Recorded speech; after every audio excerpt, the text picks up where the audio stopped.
Ready?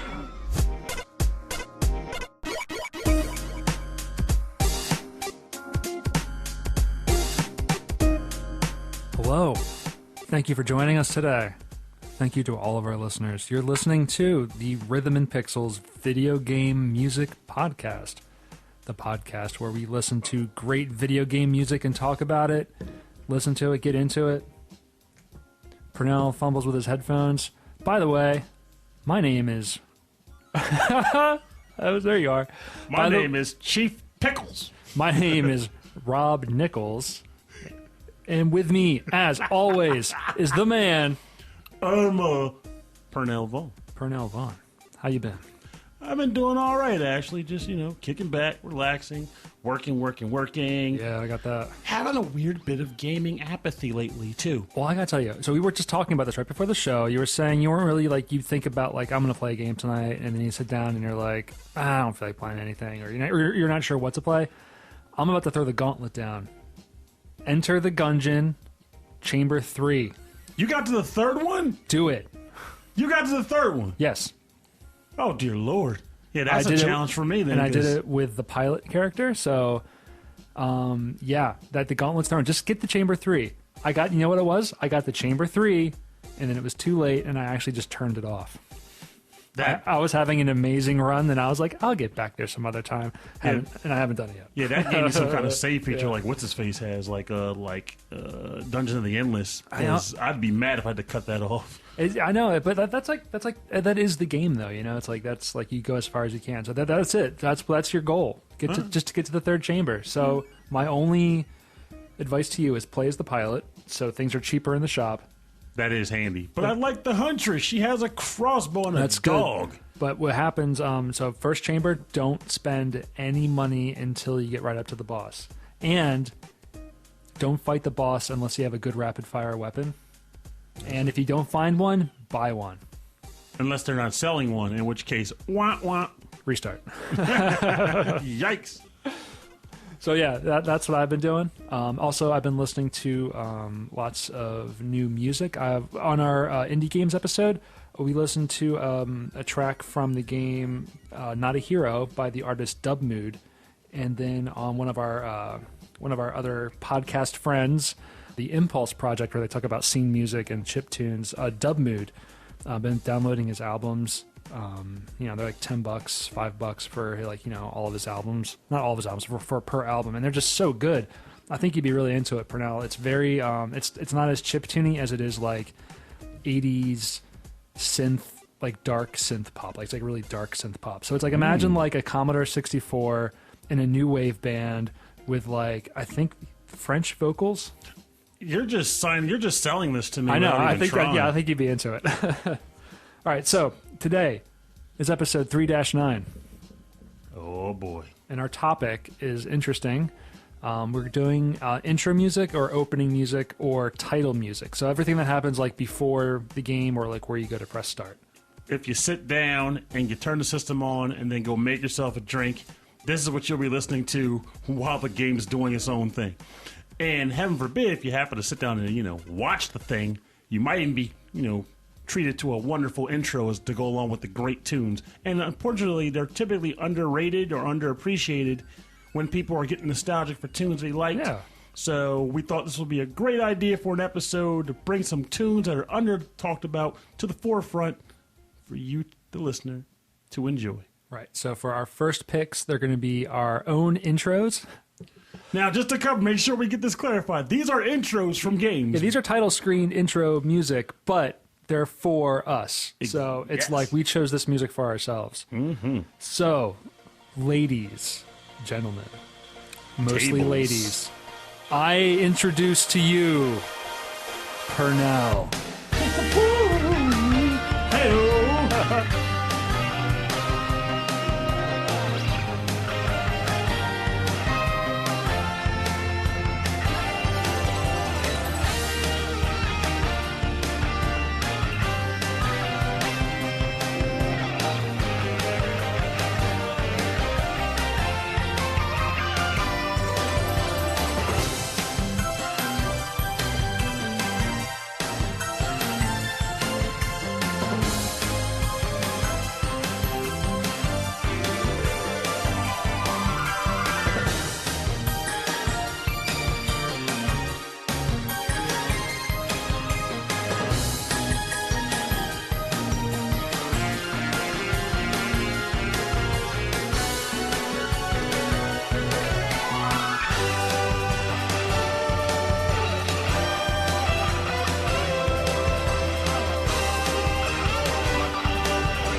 What's up? It's Pernell. How's it going, everybody? The track you just listened to is from the game Silhouette Mirage, and it is called Awaken, and it is written and composed by Katsuhiko Suzuki, Jun Airi, and Hideki Matsutake. Well, aside from the fact that the track is just, makes you feel so good. But Yeah, that's a really feel-good kind of track. It's like almost had like a TV theme song kind of thing going on. yeah. Is there a reason like you wanted a TV type theme for yourself? Well, the first thought I had when I was trying to come up with a track was like, I do want it to be something that has a feel-good feel to it. And this game, both the video and the song, I think would fit in the sense that I feel like I'm the type of person, if you know me, who I might have my own problems to deal with and have my own concerns, but when it comes down to being around people I care about and around friends, I walk in with a smile and I want to help. I want to make other people feel good and help them with their problems. All right, I like that, yeah. And the whole premise behind her is that she is awakened in a world gone completely bonkers, and her purpose is to essentially reset the world. Like, she is tasked with going to the world's core and resetting it back to a functional state. So she's trying to help the world be reborn. And she's a very cheerful character, sarcastic character too. But she's also got some sadness in there too. And it's just freaking glorious. And I think it suits me pretty well. It does. It's got that guitar that you like, the kind of waily kind of guitar. Oh yeah. But along with like that kind of fun, like synthy. Here's Pernell. No, yeah, it ends with the here's Pernell. Yes, it totally fits. It totally fits. So I'm sticking with it. I mean, who knows? 5 months from now, if we do this episode again, maybe something else will just suddenly pop into my head. But this has been a staple for me since the game came out. I want to say that is Pernell's song. And this and Balrog's theme from back in the day. Yeah, I cannot stop associating you with Balrog's theme from Cave Story, which I think is the best. Now when he bursts into the room, you're like, hey, Chris, oh, wait, that's the one.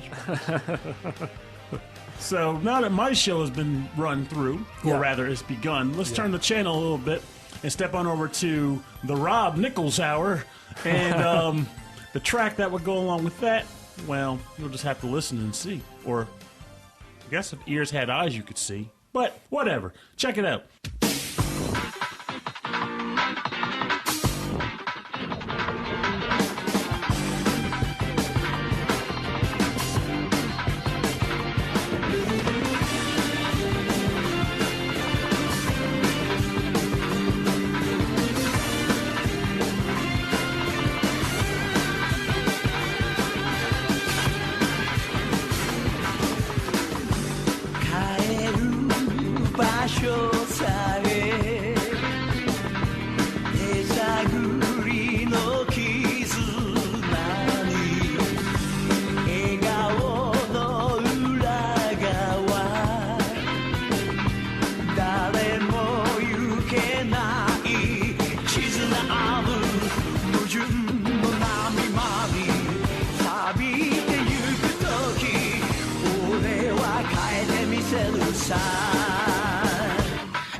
You're back. That was Atsui Kado from the game Rival Schools United by Fate for the PlayStation by Takumi Osawa.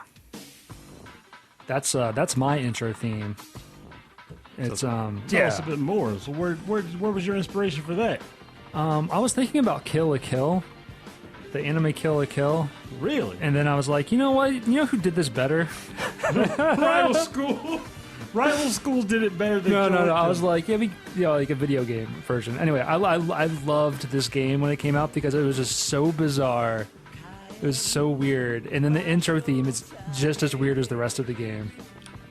I adore it, though. I really do. Oh, it's so good. It's got like that cool kind of like waka guitar, and it's just such a good intro song. Like you walk into this music, and then like when the guy belts into the chorus, like he's got like this operatic like thing on his voice going on.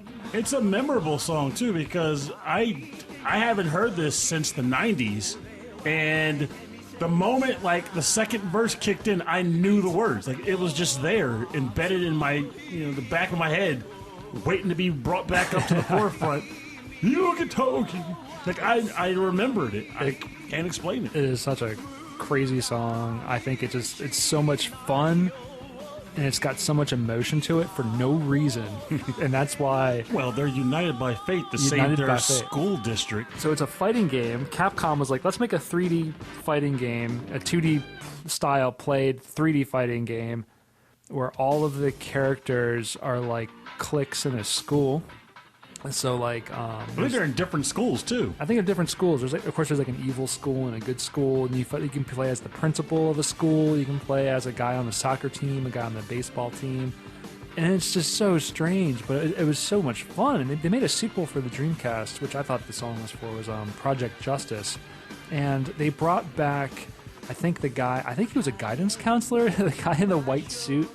They brought. Are you talking about Kyosuke with the glasses? Yeah, Kyosuke. Yeah, they brought him back into Capcom SNK 2 in the arcade. But that's the last time I saw him or any Rival Schools characters from any other Capcom game. They bring back so many franchises into Street Fighter and into all these other games, but they have not brought back Rival Schools characters. They've abandoned a lot of franchises in their fighting catalog. Honestly, it's kind of sad. I think it's time. I know I've read forums, of course, and comment threads where people are like, bring back the Darkstalkers and Vampire Savior, but remember Techromancer?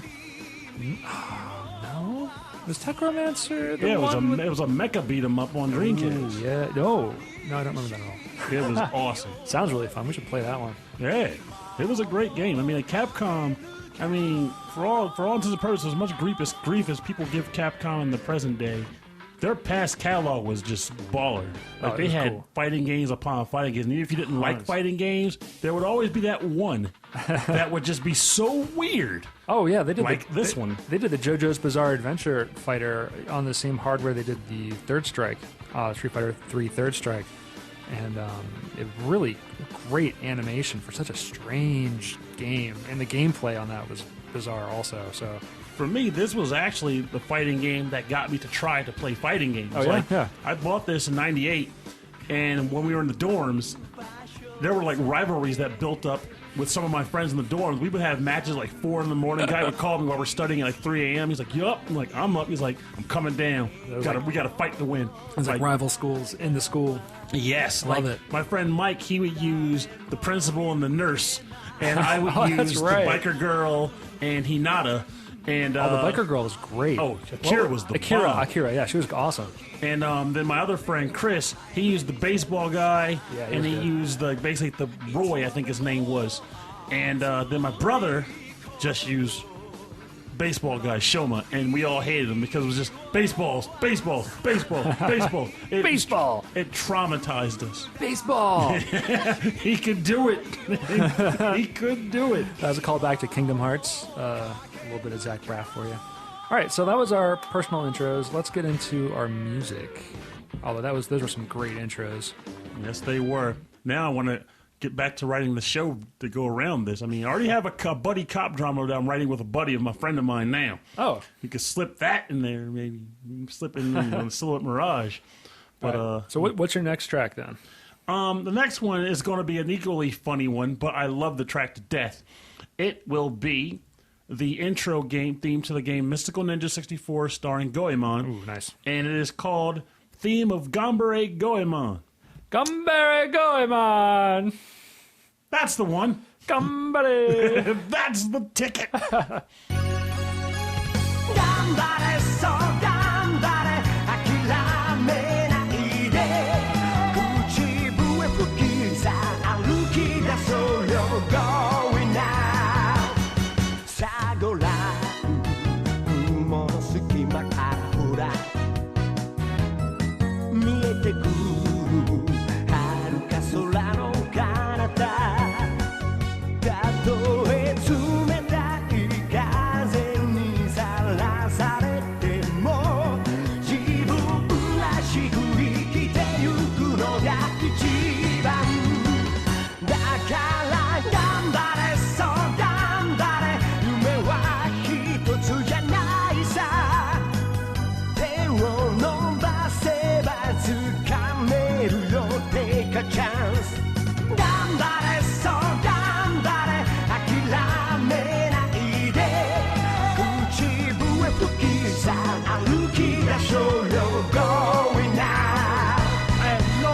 were saying.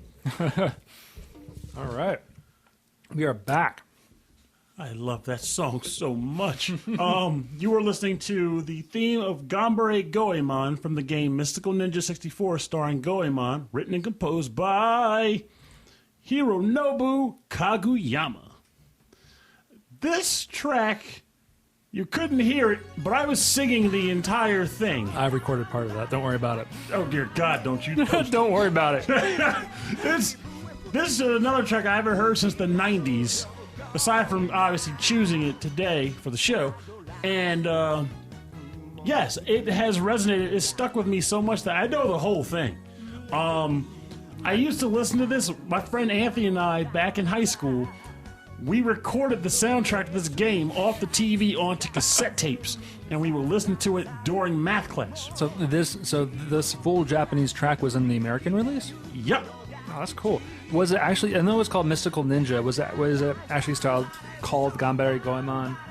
No, it was called Mystical Ninja starring Goemon, but because at this point they fixed. Well, Capcom originally tried to call them Kid Yang and his partner Dr. Yang. Oh, that's so bad. And Yin and Yang. it was terrible, man. It was terrible. Come on. And thankfully, when they released this game for the 64, they finally said just give them the Japanese names because those names were dumb.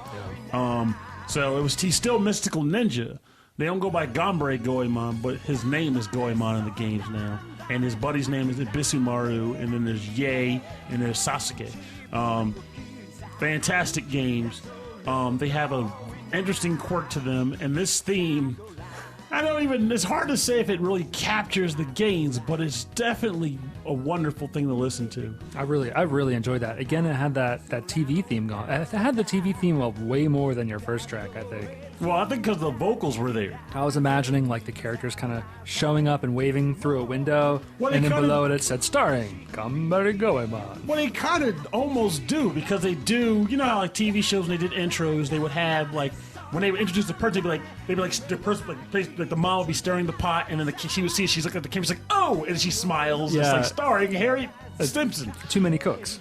Exactly. So like the intro would be like for Ibisumaru, he's like eating a bunch of like meat buns, and Goemon, I can't remember what he's doing. Ye's just running across a rooftop. Oh, that's awesome. And Sasuke's like doing a robot thing, but like they're very quick cuts to say, here's the guys, it's Goemon and Ibisumaru. And then they have Goemon jumping into Impact the robot, and it's an awesome freaking intro. And of course at the end, as it leads to the end, it kind of shows, I think it shows them all together like a TV show intro would do. I see. At first, I thought you were like making up something. No, but like this is all. This happens. This happens. This is great. It's a freaking. I would watch this over and over again. And it's good to hear like full audio in a cartridge game too. And I was about to say that's the other thing. Like the PlayStation 1 was out by then, but correct me if I'm wrong, people, but this intro, when this game came out and this intro was on it, it was very unique because games weren't doing a lot of intros, like especially not like Nintendo games. The only other one I could think of on the N64 off the top of my head is Conker's Bad Fur Day. Yeah, but that was well into the system's life at that point. Yeah. So like we're talking again, this was like I said, this was in high school. So like Rival Schools came out in like '98 on the PlayStation. This game had to have come out in 97 or 96. 97 most likely. So you figure before the PlayStation even took off, this game had an intro with video and lyrics to the music like you weren't getting unless you were playing a Sega CD or a TurboGrafx. Yeah, that's impressive. So it was really awesome to get that. And it kept the Japanese charm of the original game. They didn't try to quirk it up.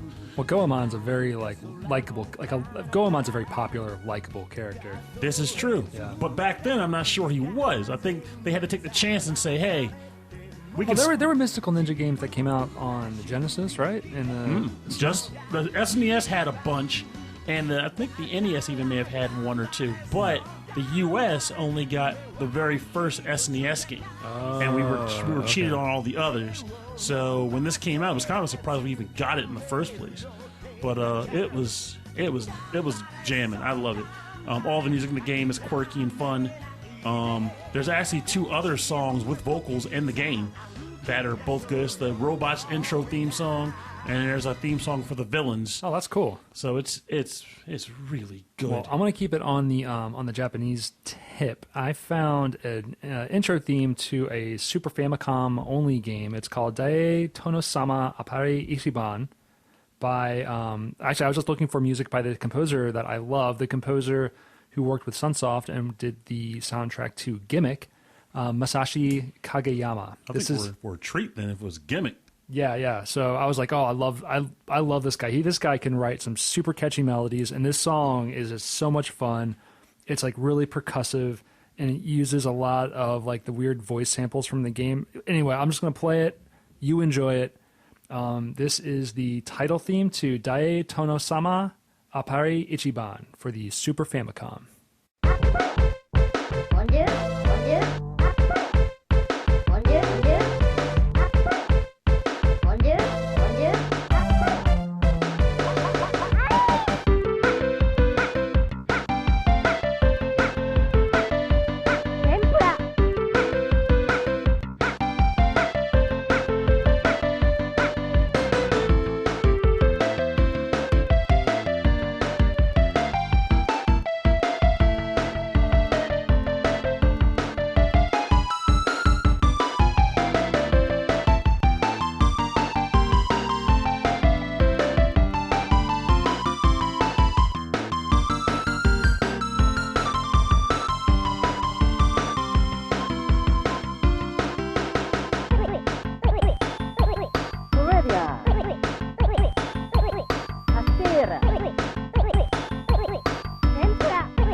That was the title screen to Dae Tono-sama Appare Ichiban for the Super Famicom by one of my very, very favorite composers, the composer of the Sunsoft classic Gimmick.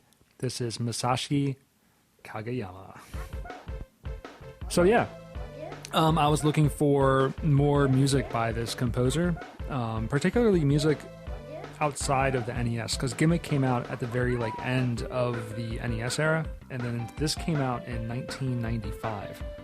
And just to put in perspective for folks who are probably wondering, what is this game? I can tell you for one, the game looks to be just as wacky as that intro we just listened to. If you've ever played the classic Pocky and Rocky, or even Mystical Ninja's side-scrolling stages on the SNES, this game plays very similar to that, and you're like a weak guy who's swinging a fan, but he also buffs up and he flexes to attack people. It's very strange to look at. It's all it looks like feudal Japan style, but really overhead, running around, kind of like Ikari Warriors, but you're just smacking people with a fan. It's ridiculous. Looks really funny, but the music is so catchy. It's got... I love the little section, and then it actually has an ending to it. I thought it would just loop, but it actually has a second part to it where it uses different weird vocal samples.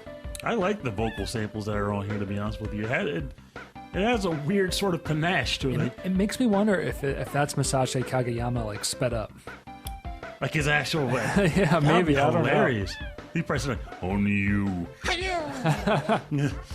I like this. I was listening to it. That's why I had to figure out what this game was about, because, again, he showed me earlier, but I didn't put two and two together. I just thought he was showing me just a game. I didn't realize it was this game. So I was like, what is this weird game? What weird game can encapsulate this track?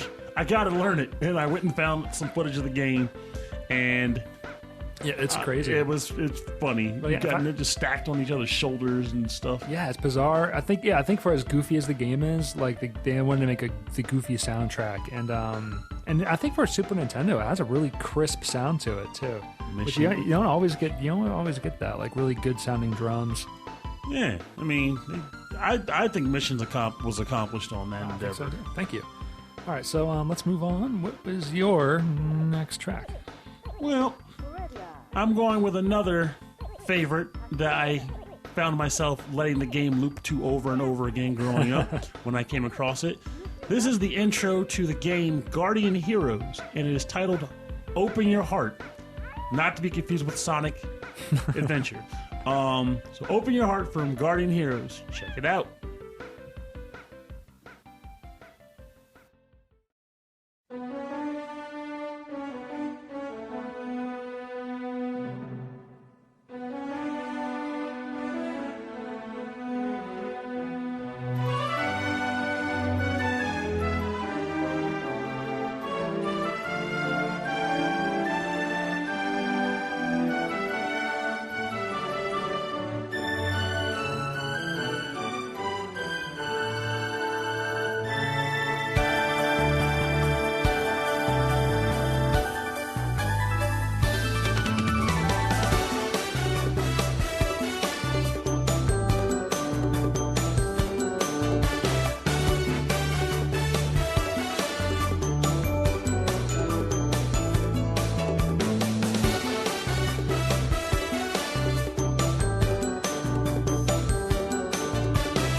Guardian Heroes is filmed before a live studio audience. It is. Brought to you in part by Sega. No, that was what was the name of the track? Open Your Heart. Open Your Heart. That was by Katsuhiko Suzuki and Norio Hanzawa. A game made and developed by Treasure, just like Silhouette Mirage, so fitting that they'd have the same composer. Yeah, right, yeah. Now, one interesting thing to mention about this track is that, as awesome as it sounds, the intro video that accompanied it matched it perfectly. Like, when things happened in the video, the music accompanied it. And it really, again, like he made the joke about live studio audience, this was also like a TV show intro. Like, it's right now it's swaying over the countryside, you know, sun's kind of rising, and it gets to a certain point, and in a 3, 2, 1 title screen, and it shows Guardian Heroes with the logo, and then it goes into a character intro session where it's like, you know, each character doing a thing, you know. Oh, okay. The mage is playing with a staff, the fighter is a fighter, swordsman's like, "Raw, I got a sword." And the cleric was like in the kitchen stirring a pot, then looks up and smiles. Yeah, exactly. Hi, I'm mixing a miracle. I don't know. And then, of course, after but now it's still showing all the heroes at this point, and it stopped, do, and now starts showing the villains. This is when the villains start so showing. the villains get the cool keyboard solo. Yep. Oh, man. And it shows like a montage of all the villains. And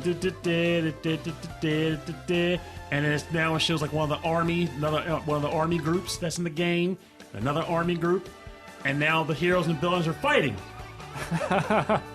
It's awesome. Oh man, I'm telling you, this thing, it gives you chills. Wouldn't it be like? That'd be awesome if that were like the intro to like Family Matters, where it shows you like Urkel and Carl fighting the kids. There's Carl and his little intro, and then there's Urkel, and Urkel's like smiling and waving, and then the second half of the song they're just like beating each other up. No, they're working together against the Urkel's evil arch nemesis from across town. Because they're Urkelbot. Yeah, Urkelbot goes rogue, and they're fighting against Urkelbot and his minions. Right, because Urkelbot wants to live. Yes. So Carl has his pistol, and he's shooting at all the clones. Because Carl needs to protect the city, and Urkel had took a potion that made him super Urkel, and he's fighting stuff. And he's racked with guilt for creating the robot that is going to destroy the city. Yes, and of course, for some reason, he still cares about Laura, so she's there somewhere. Yeah. And, God, I hated Laura. And then, of course, Eddie. God, I hated the entire Winslow family. You didn't like Eddie? Oh, who was Eddie's friend who was like... Weasel was awesome. Okay, so Weasel, right? He is a villain at first. Oh, he converts. He's working with Urkelbot, but you learn season 2 that Urkelbot was blackmailing Weasel. Ah, that makes sense. He's holding his girl captive. That's right. But you only find out after Carl shoots him at the cliffhanger. I like this. Does he survive? I haven't written season 2 yet, so we're getting on this though. We're getting on that. The Family Matters action set piece, and the grandma would be a brawler. Oh man, she'd be tough. She'd be fighting with the cane, and she'd have crazy acrobatic skills. Who was the aunt? The aunt. Aunt Rachel. Aunt Rachel would be like the one who's like handing out the assignments, right? Yes, right. Yeah. She'd be running the show from a secret basement in Rachel's place. It'll be freaking slick, man. And then, of course, little like Richie would be like kind of helping her out, as she's doing her thing. Like, God, Urkel, you're gonna give me a migraine here, Steve. I told you. Oh. Rescue the hostages, not do thousands of dollars in damage to the property. Jesus, I can't afford to keep bailing you guys out. What was that? Carl, we told you to take down the Urkelbot, and you took down half a city block. Well, if you wanted me to be more careful, you shouldn't have given me such awesome firearms to play with. I mean, jeez. Oh, Carl, we can't stay mad at you. So who was the one actress, the character who was in there like really short, like briefly? Oh, the missing child. The missing child. Oh, that was Judy. So she dies in like the second episode. Pretty much, and then they all forget she existed by the third. So in this imaginary buddy cop, like maybe superhero type drama that we're creating out of Family Matters, we're actually writing her off and not just dismissing her entirely from the show. She actually gets written off. We actually write her off, yeah. So we're actually going to actually have that the characters remember her then as a reason for revenge. Yo, maybe you killed Judy. Give her a purpose, yeah, but not like Meg from like Family Guy, where everyone just writes her off and makes fun of her. Oh no, you don't make fun of Judy. No, you don't. She had a tragic past, so we got to give her some credit here. All right, I like that. Yeah, we got to give her credit for our show. Okay, back to 90s games. How about I go into the Sega Genesis? Perfect Strangers game. Good idea. Have you played the Perfect Strangers Flash game? That exists. It's a weird, like, endless runner where you're Balki Bartakamu's. Are you running to Meepos? You're running through his dreams, and you're standing tall on the wings of his dreams. Oh, that's awesome sounding. I'll link. Is Cousin Larry involved in some way? No, it's just Balki. Just Balki. Balki. Well, he's the one that mattered, so yeah. Right. Well, my track is from the Sega Genesis. It's from the game Ernest Evans. It's one of my backups, actually, from our focus on Motoi Sakuraba. So the composer is Motoi Sakuraba, and this is... is there a title? No, it's just the opening music to the game Ernest Evans.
This is the opening theme to Ernest Evans for the Sega Genesis by Motoi Sakuraba. And right after the song ends, that's when the game goes downhill. Once you hit that start button, don't think you're going to have as much fun as you were when you're listening to the intro theme to this one. It's kind of funny, too, because it was a Sega CD game, and there were a lot of Sega CD games that had that exact problem. I thought this was just Sega Genesis.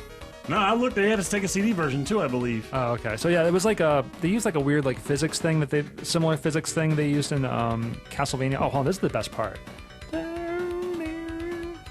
Actually, no, I think you're right. It is only Mega Drive, but no, it was a Mega CD game. I was right. Okay. Yeah, it was this section here that made me like stop and go back, and then be like, "Wow, this is way better than the game." Yeah, because like this game, the intro is one of those like anime themes. Because back again, like during the Sega CD, Turbo Duo, Red Book Audio era, they were really into the idea of giving all these games anime intros because they could now. So this game had the whole adventurer, screen white, I'm going underground, points, and it does all that stuff that gets you hyped for the product, especially with this new technology. And then you push start, you're like, what the hell did I buy? But it's using that awesome like classic Genesis sound. Mm-hmm. I love that sound. I mean, I don't know, it just sounds so awesome to me. It's so like rich, and like the bass is so deep. It's got that cool like synthy slap bass. I have to concur with that. I think because I know like there were a number of tracks on like Kid Chameleon that put that to get used to, and totally. that's where I most remember it. Kid Chameleon's pretty fantastic. But I mean, like again, we're talking about Motoi Sakuraba here. Like go back to the Looney Tunes episode and listen to that Daffy Duck track by Matt Furness. That just sounds incredible.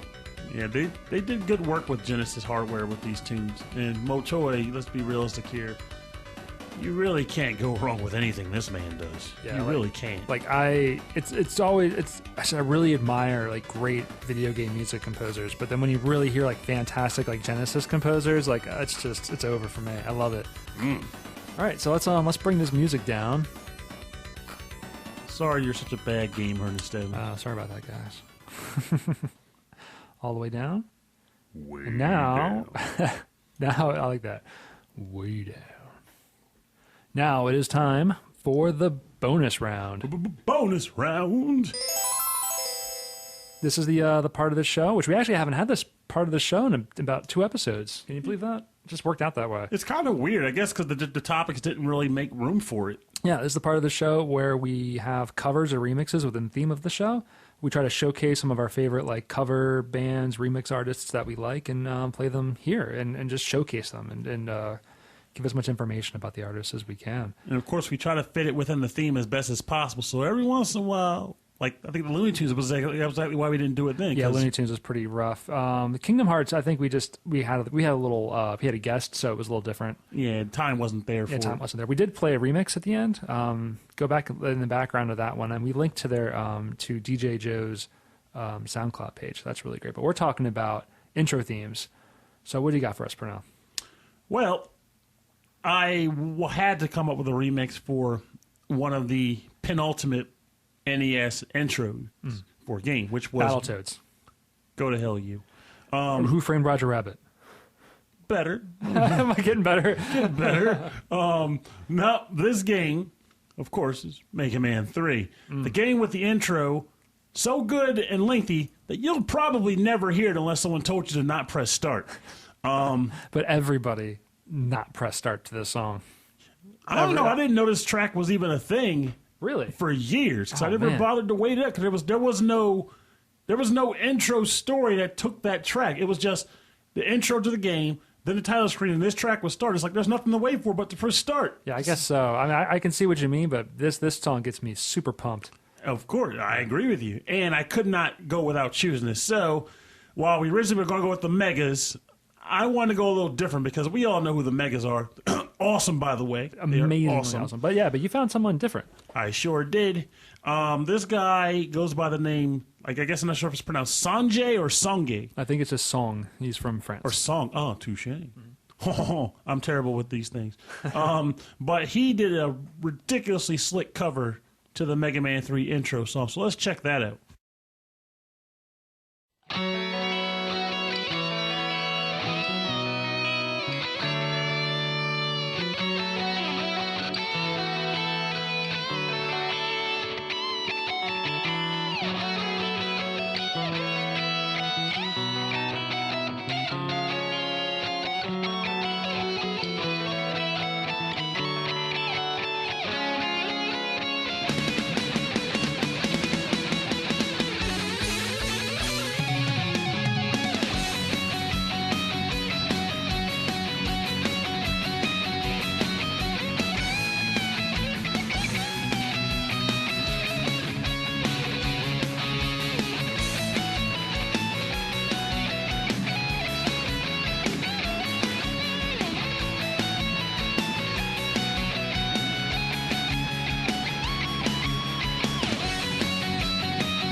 has the sound. He plays the guitar sound that I wish I could get off my butt and pick up my dusty guitar and learn how to play. Yeah, that guy's got some. Yeah, so that was Mega Man 3 intro by Songe Le Revers. Yeah, fantastic. Really something. Yes, it was. Like I was sold. I was like, well, this is what I'm going with, and no one can stop me. So I am glad you liked it too.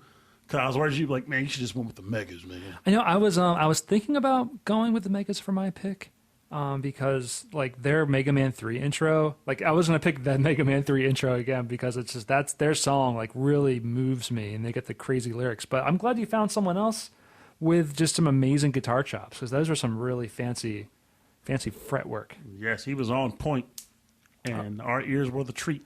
So as a Songe Le Revers, Facebook.com/Songe Le Revers, we'll have his links on our Facebook page, and we'll have it on our website. So up next, we're going to bring back a star, like a guest returning all-star, Rhythm and Pixels all-star. I'm going to get there in the end. Here's some words strung together. Okay, a band that I've just like fallen in love with. It's the Lame Genie, and this is their cover. I heard this in the car, and I was like, yes, this is going to be on the show. Perfect. This is the theme to Super Tecmo Bowl by Lame Genie.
Right, yeah, we are back. That was the Lame Genie with the Super Tecmo Bowl theme song.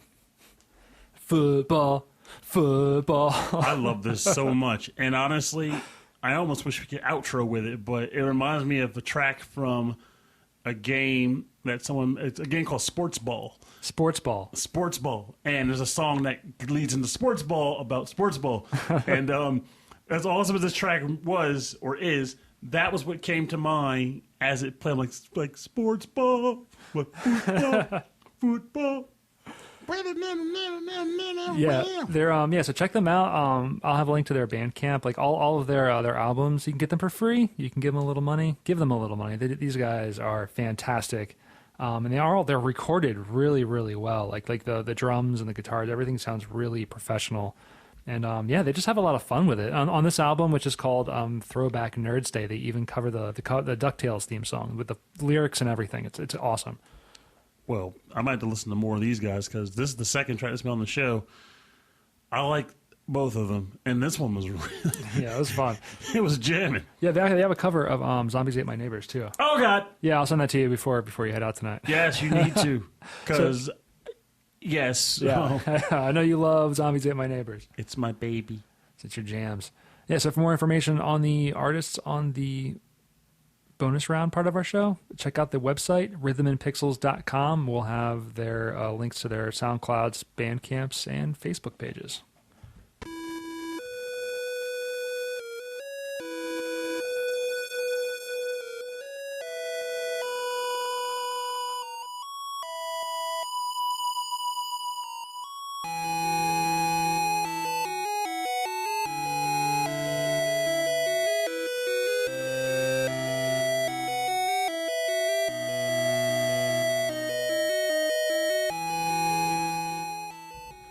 I want to thank you for joining us today on the Rhythm and Pixels video game music podcast. This has been episode 3-9, our focus on title themes, opening music, and Family Matters. Especially Family Matters. I like when stuff like that happens. Just weird things just pop up in our conversations. That is truly organic. Yeah, this was a really fun episode. I really enjoyed picking out tracks for this show, and then at the last minute going, "Oh, wait a minute! Rival Schools had an awesome song," and just picking that one.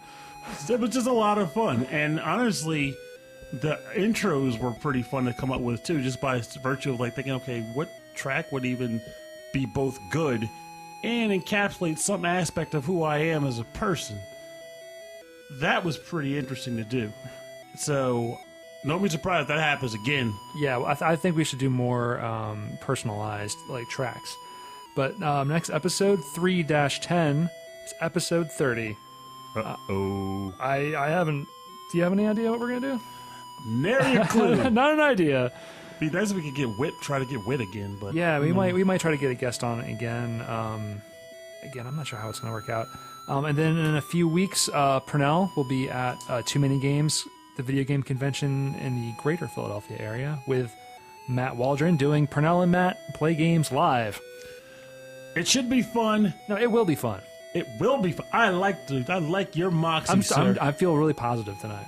It's going to be a blast, honestly.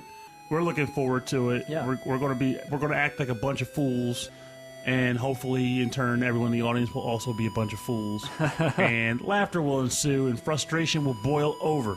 I'm sure. I'm hoping that some of that gets recorded, or We're recording it. We'll get some audio from that. Maybe feature some of that on the show if we're able to. It'd be kind of fun. That could be pretty cool. A little crossover type thing. So anyway, next Monday, episode 3-10 of Rhythm and Pixels, a very special Rhythm and Pixels. On this very special Rhythm and Pixels, Steve realizes that he might have cancer, but he has a way to cure it if he can only figure out how to make his portal device get him to the right dimension to get the ingredients that he needs for his potion. And then there's like that bully in school who's like trying to sell him the portal device out of his locker. And he's like, should I buy it? I don't know. And he buys it, and he's racked with guilt, and he doesn't know what to do. And he goes to his dad, and his dad has his own portal device. Steve has no father on that show. What are you talking about? Steve Urkel. Yes! I thought they were just coming up with something else. I'm going back to the Family Matters, man. I'm still on Family Matters. I haven't quite left. I think our next episode we'll talk more about Fresh Prince of Bel-Air. Oh, we could do that. We can do that. All right. So we gotta get going. How about that? I don't want to say goodbye. Just gotta say goodbye. I guess we'll see you guys next week. See you next week. Oh, hey, if you want to contact us, we'd love to hear from you. We have some of the best fans, some of the best listeners in podcast history. You can contact us by our email address. Pernell, what's the email address? rhythmandpixels at hotmail.com. Or if you would like more information about the show, want the full track listings and information about the artists featured on the show, you can come to our website. rhythmandpixels.com. And if you want to hit that subscribe button, it would be fantastic for us. Please, if you'll hear us every Monday on your mobile device unit. Your or thingamabobs. On your thingamabobs, yeah, whatever. You get us on iTunes, you get us on Stitcher, get us on TuneIn Radio. You can get us on Pod Blaster. I'm making that one up. But if you Google Rhythm and Pixels, we're everywhere. Check us out on Music Cannon. Music Cannon. I like that. So that's it. So tune in next week. We'll have a great topic. We'll have some great music, maybe some great guests. We are the Rhythm and Pixels Video Game Music Podcast. My name is Rob Nichols. And I'm Pernell. Good night. And remember, the world is a stage. Some people are the intro characters, some people are the supporting characters in the main cast, but the most important thing to remember, every cast member is required to put on a good show. Everyone's equally important. And Pernell is the villain. And boy howdy, let me tweak this mustache real quick. I will crush your Rhythm and Pixels world. Good night. Carl Winslow. Carl Winslow.